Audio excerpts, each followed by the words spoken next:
The worst thing that happened at your family gathering. Story 1. Well, it was a series of events, but it all came to a head at my grandfather's funeral. However, I'll attempt to make this as short as possible. So, a number of years back, my grandfather had a stroke. No one knew it was a stroke till 2 or 3 years later, while he was refurbishing his '32 Chevy, which he treated better than his family. Eventually, he started to deteriorate and can no longer care for himself, and my grandmother can no longer do it by herself. In comes my brother, who closes down the business he just opened in order to be his full-time caregiver. I helped as much as I could, but I lived 4 hours away at the time, finishing up college. Occasionally, his brothers and sister would come to visit, but for no more than 20 minutes before they had to scurry out the door for important business, all the while telling him how much they loved him. Eventually, he passed away in a peaceful manner, surrounded by my family.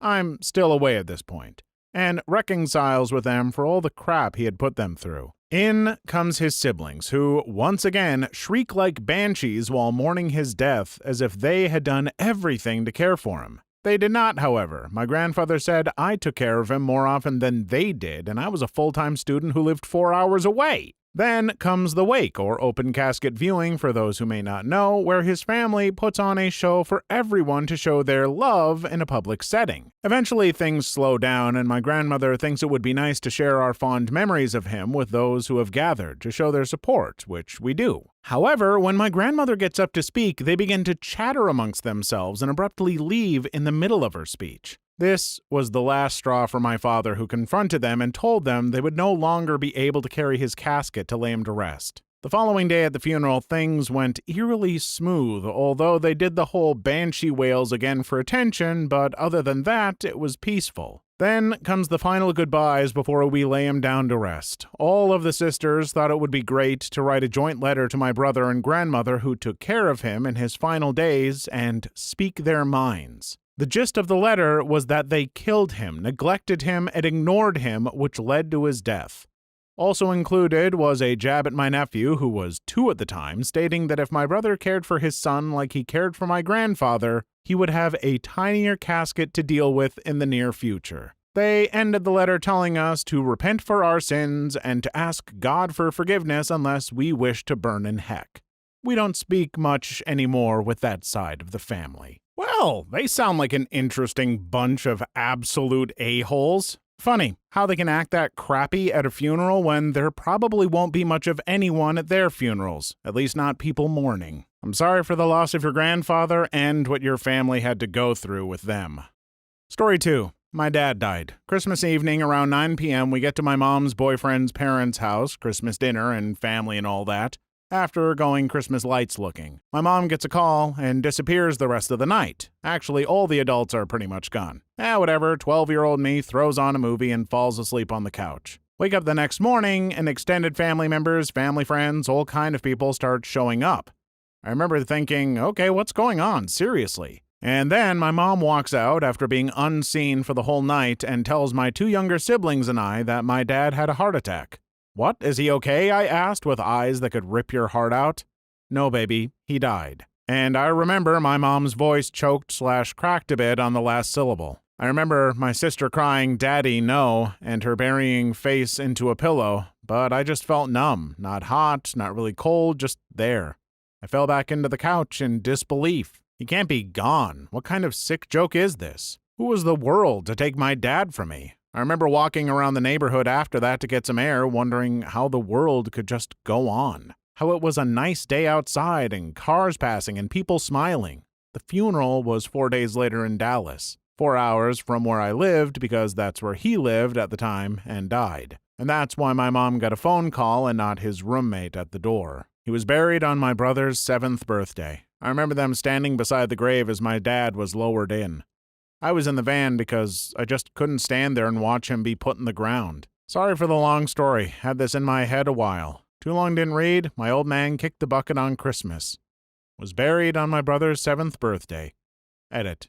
Thank you all for your support and your stories. I teared up a bit reading some, and it gave me some newfound hope for humanity. Keep on keeping on. I'm really sorry to hear that. I haven't lost a parent, and even as an adult, I'm not sure how I would handle it. I can't imagine being 12 years old and having to go through that.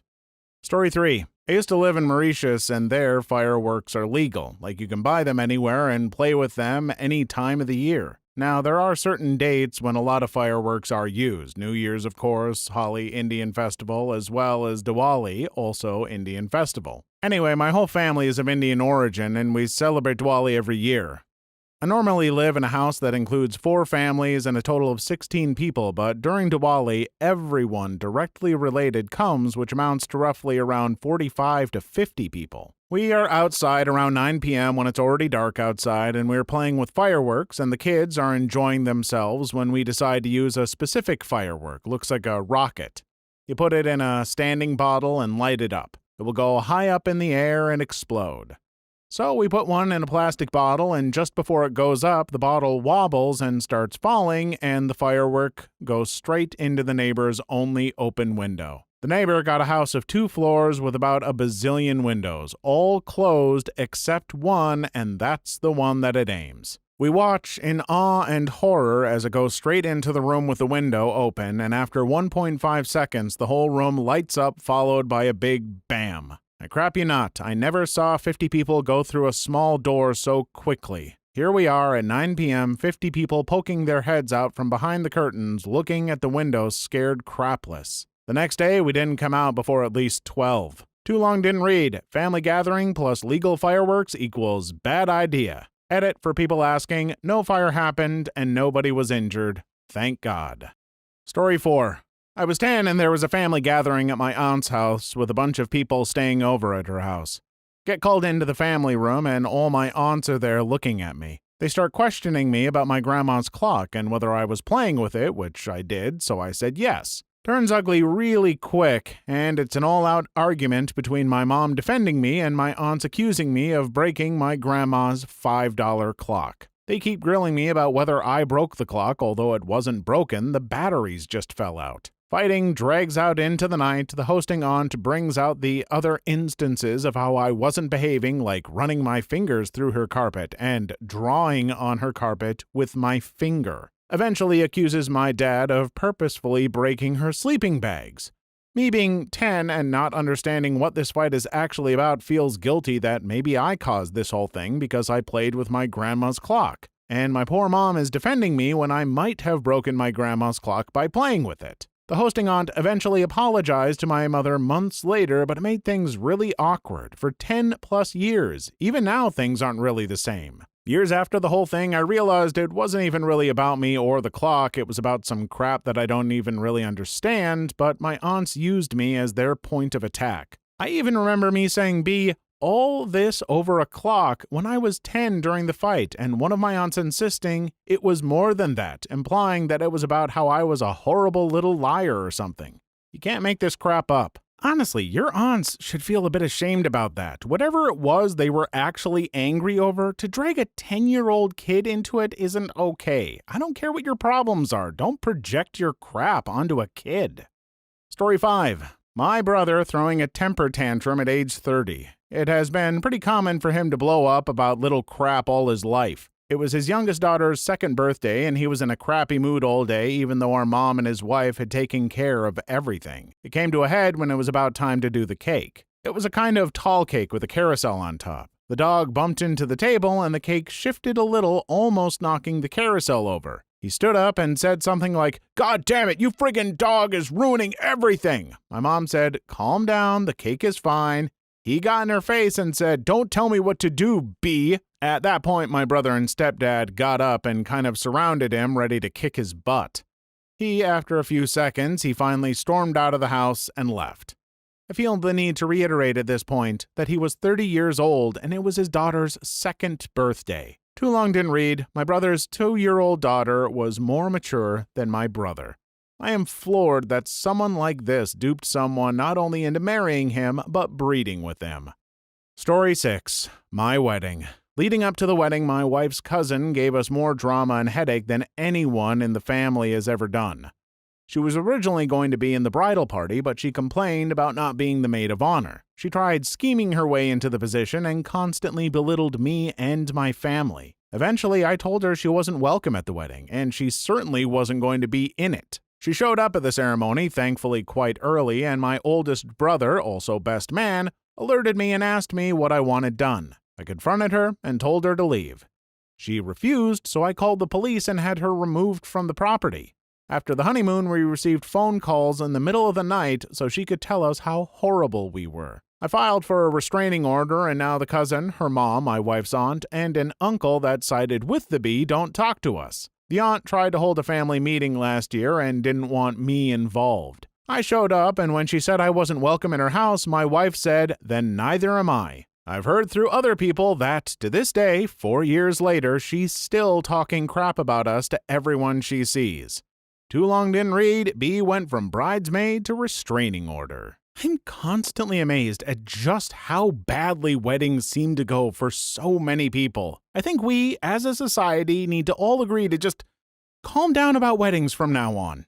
Story 7. Remember, he sucks in air while bending over doggy style and then releases said air as a fart. It's hilarious, and we make him do it every time there's a family gathering. Anyway, we're all hanging out and having a grand old time when we hear his long-awaited father coming home from work to join us all for Thanksgiving dinner. He's coming through the garage, which is connected by stairs, and goes directly into their family room, whom only me, my brother, and my farting cousin are in. Everyone else is chatting in the kitchen. So my cousin waits to the side, slightly out of view from the entrance of the door, waiting for his dad to come in so he can fart on him. And we can all have a good laugh. His dad enters, he farts. Bloop. Something is exploded out of my cousin along with the fart. His pants are down and shot across the doorway, narrowly missing his father and tacking sharply to the wall, like a spitball of crap. This was obviously hilarious, so we all started dying with laughter. His father is crying and laughing. Everyone in the kitchen comes into a very confusing scene.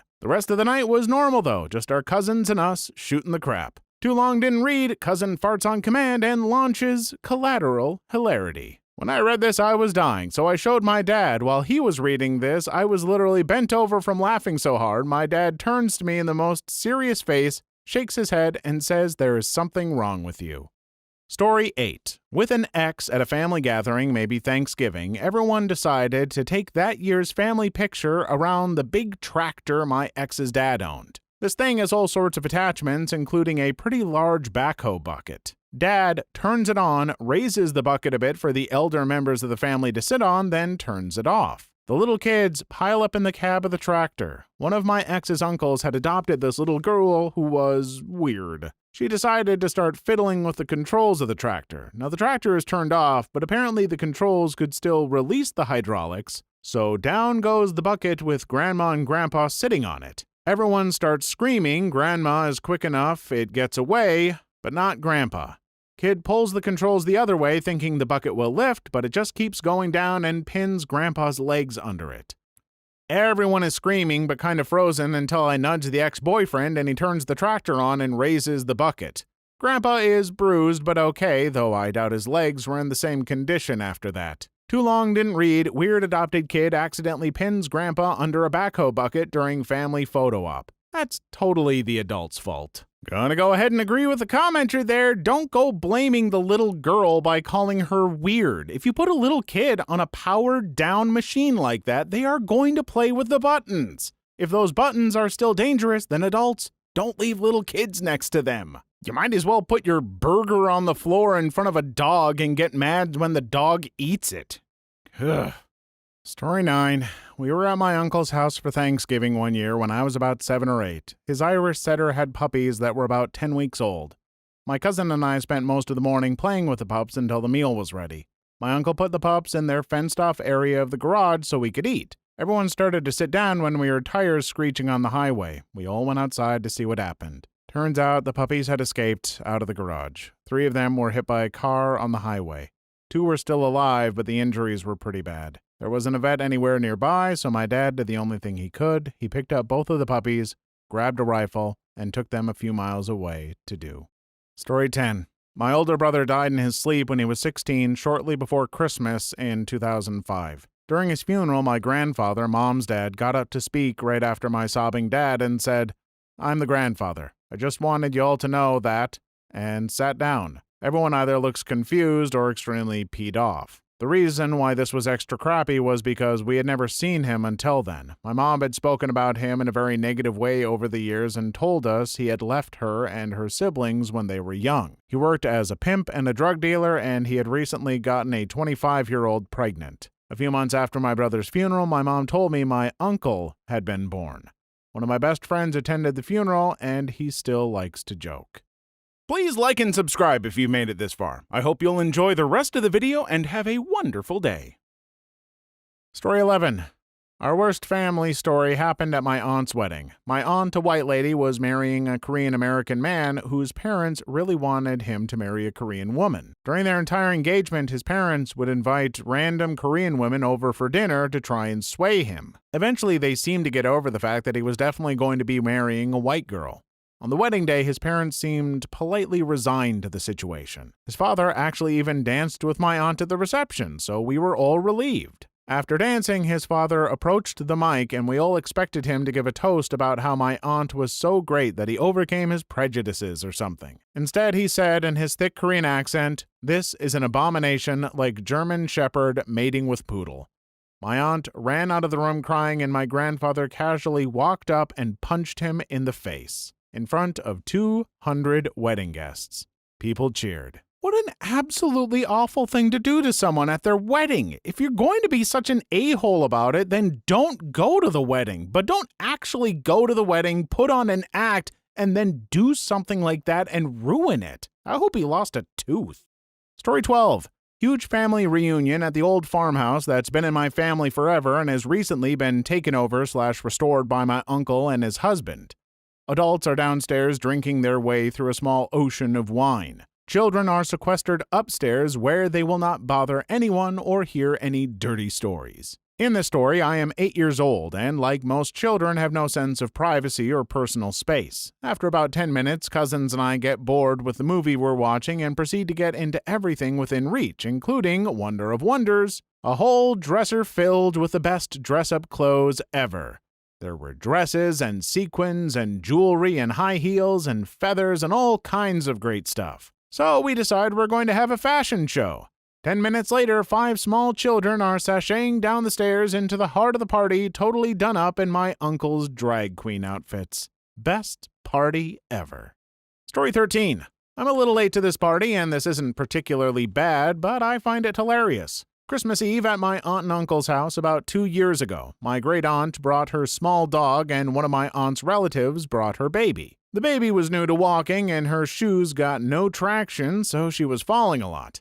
The dog noticed at one point and rushed over to her and started sniffing.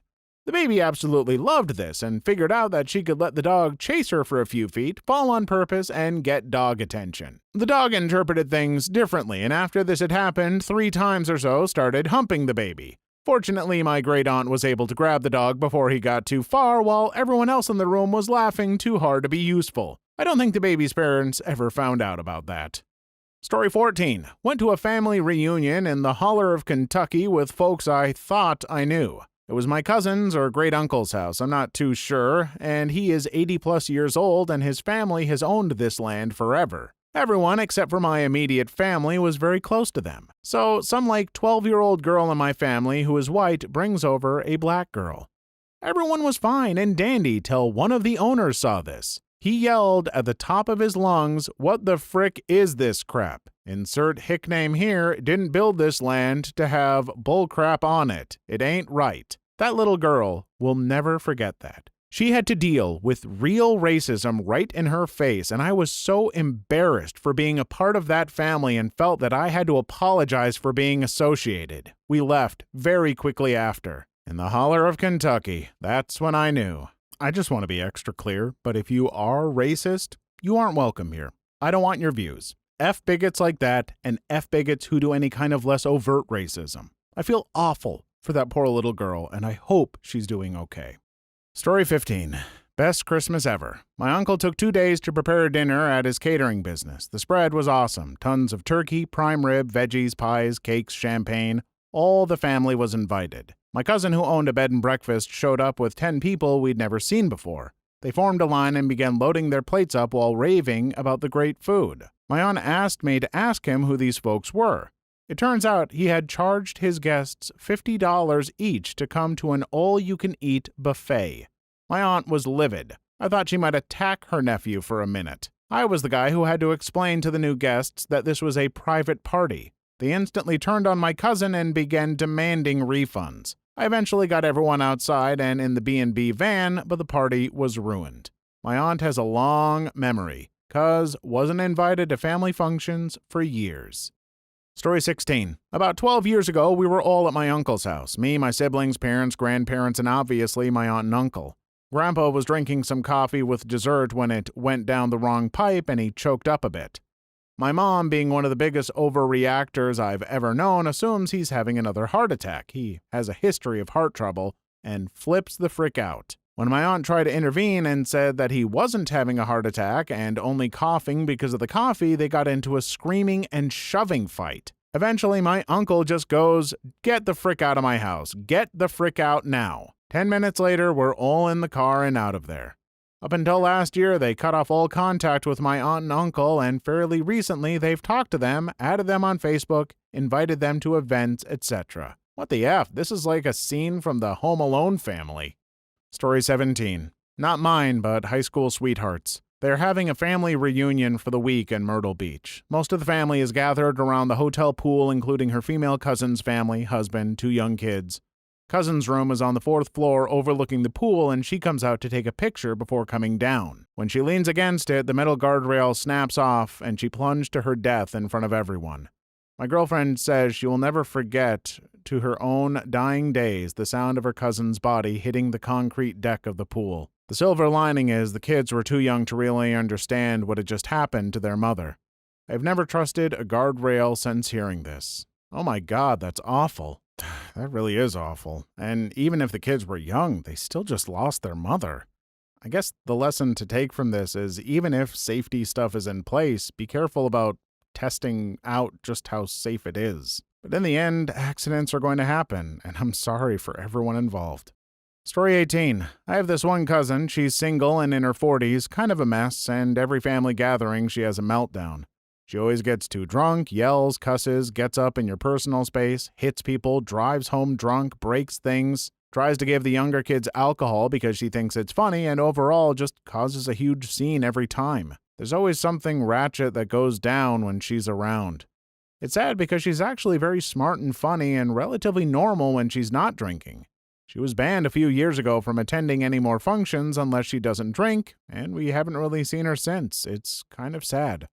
Story 19. I was about 10 years old at the time, and we went to a restaurant for some holiday because my family was super busy around that time and no one wanted to cook. We were talking about school, and my cousin says, "Only poor people send their kids to public school." I looked at him and said, "So you're calling my family poor?" He looked at me and just made an arrogant face and shrugged. Something as simple and stupid as this caused a rift between our families for a few years. Story 20. My favorite uncle was an early casualty of the AIDS epidemic. He was gay and out long before it was in any way acceptable. Think small southern town, late 80s. At his funeral, my grandmother was telling everyone he was a junkie that shared needles just to avoid admitting that he was gay to her church friends, as if there were a more respectable way to have gotten the virus. I'm sorry to hear that. In the 90s, I also lost my favorite uncle to AIDS. He was out and proud in California, so at least a little more accepting. I'm glad my family was quite accepting of him. He was a huge influence on me, and I still miss him and wonder just how my life would have differed if he was still in it. Miss you, Max. Story 21. My aunt and uncle got caught banging in one of my grandparents' spare bedrooms. Not a big deal until you find out that their respective wife and husband were the ones that found them. Butt beatings ensued, police were called, and thankfully that was the last family get-together ever. I sent them thank you cards. Story 22. When I was 9, me and my brothers, along with my aunt and cousins, went to the zoo. I got in a fight with my cousin of the same age and punched him in the throat. We fought over who saw the cheetah first. It was me. I saw the cheetah first.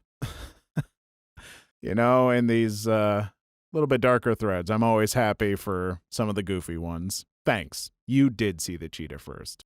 Story 23. Was celebrating my uncle's birthday, and we realized about 15 minutes into it that Grandma died. Everyone lost their mind because she was 75 and seemed fine 10 minutes before. Died of a massive brain aneurysm. Whole family was devastated. I still took some cake. Story 24. Christmas dinner. Grandpa picked up something at the store that wasn't what Grandma asked for. Grandma threw frozen chicken at Grandpa's head. Grandpa ducked, chicken hit glass patio door, shattering it. Police were called, children were quickly taken and driven home, and Grandma wonders why most of the family doesn't make much of an effort to stay in touch. Story 25. Someone got stabbed at my wedding reception, so that was fun. It was my brother and sister's dad and his girlfriend who had gotten into some drunken, knife-wielding fight in the parking lot. A Dothraki wedding without at least 3 deaths is considered a dull affair. Story 26. At a birthday party of my rich gay uncle, in the middle of the eating area filled with older gay people, my little 5-year-old cousin starts singing the Everyone Has AIDS song because her parents were hip and watched it with her because the movie just came out. I have never seen a little girl take command of a room like that, or parents try to run across a packed room so quickly. Folks, if you are wondering, that is from the Team America movie making fun of the musical Rent, just in case any of you were confused and thinking that OP was making crap up. Story 27. One Thanksgiving, my uncle and cousins brought along their pregnant chihuahua, which gave birth in my bed. My sister, whose medical credentials included high school biology, delivered the puppies. Unfortunately, none of them lived. Story 28. Pretty tame compared to the rest, but my girlfriend got really drunk at my cousin's wedding reception and decided to boo someone when they were giving a speech about the bride and groom. Story 29. Bonus story. 2 days later, my girlfriend of 2 years cheated on me at a New Year's Eve party. Please leave your story in the comments. I would love to make a video on them in the future. Also, don't forget to like and subscribe.